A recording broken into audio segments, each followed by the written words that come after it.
കുടുംബവുമൊത്ത് Christmas ആഘോഷ തിരക്കിലാണ് സംവിധായകൻ ബ്ലെസ്സി. കേട്ടുകേൾവി ഇല്ലാത്ത വിധം ക്രിസ്മസ് ആഘോഷങ്ങൾക്കിടെയുള്ള വിവാദങ്ങൾ ദൗർഭാഗ്യകരമാണ് എന്ന് ബ്ലെസ്സി 24-നോട് പറഞ്ഞു.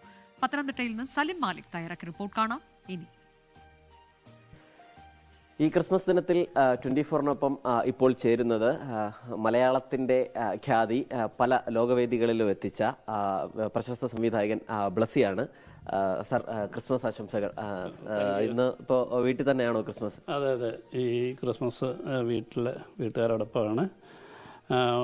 ഒപ്പം തന്നെ വളരെയധികം വ്യത്യസ്തമായ ഒരു മാനസികമായ ഉള്ള വലിയ സംഘർഷങ്ങളിലൂടെ പോകുന്ന ഒരു ക്രിസ്മസ് എന്ന് വേണമെങ്കിൽ പറയാം.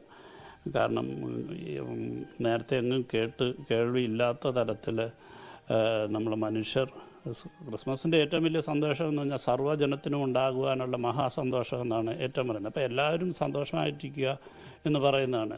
ഞാൻ പറയും, ക്രിസ്മസ് എന്ന് പറഞ്ഞു കഴിഞ്ഞാൽ സ്നേഹത്തിൻ്റെ പിറവിയായിട്ടാണ് ഞാൻ കാണുന്നത്. കാരണം ഉണ്ണിയേശുവിന് ശേഷമാണ് സ്നേഹത്തിനെക്കുറിച്ച് ഏറ്റവും കൂടുതൽ ശത്രുവിനെ സ്നേഹിക്കണമെന്നൊക്കെ പറഞ്ഞു പഠിപ്പിച്ചിട്ട്, അവിടെ ഇത്തരം പറഞ്ഞ കാര്യങ്ങളോടൊക്കെ ഒരു വിദ്വേഷത്തിൻ്റെ വലിയ രീതിയിലുള്ള ആക്രമണങ്ങൾ, അത് മനുഷ്യനെ രാഷ്ട്രീയത്തിനും മതത്തിനും ഒക്കെ വലിയ പ്രാധാന്യം കൽപ്പിച്ചുകൊണ്ട് മനുഷ്യനെന്നുള്ള ഒരു അവസ്ഥയെ വിട്ട് ചിന്തിക്കുന്ന പോലെയുള്ള ചില ആക്രമണ സ്വഭാവങ്ങൾ പലയിടത്തുനിന്നും കേൾക്കുന്നു എന്ന് പറയുന്നത് ഒരുപാട് വേദന ഉണ്ടാക്കുന്നതാണ്. അതുകൊണ്ട് തന്നെ തിരുപ്പിറവിയുടെ ആഘോഷങ്ങൾക്ക് ഏറെ പ്രസക്തവുമാണ്.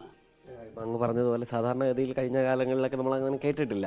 പിന്നീട് അത് പതിയെ ഉത്തരേന്ത്യയിലൊക്കെ കേട്ടു തുടങ്ങിയതാണ്. ഇപ്പോൾ കേരളത്തിലും കരോൾ സംഘത്തെ ആക്രമിക്കുന്നത് ഉൾപ്പെടെയുള്ള വിഷയങ്ങൾ നമ്മുടെ ശ്രദ്ധയിലേക്ക് വരികയാണല്ലോ. ദൈവം സ്നേഹമാണെന്നാണ് പഠിപ്പിച്ചത്, മറ്റൊന്നുമല്ല.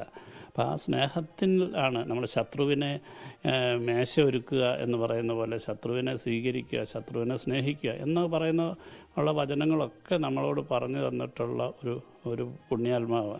ആ ഉണ്ണിയേശുവിനെ എഗൻസ്റ്റായിട്ട് സംസാരിക്കുക എന്ന് പറയുന്നത്, അല്ലെങ്കിൽ പ്രവർത്തിക്കുക എന്ന് പറയുന്നത് മനുഷ്യ നന്മയ്ക്കെതിരെയുള്ള സംസാരമായിട്ടാണ് എനിക്ക് തോന്നുന്നത്. എന്തായാലും അങ്ങേക്കും കുടുംബത്തിനും 24-ന്റെ ക്രിസ്മസ് ആശംസകൾ.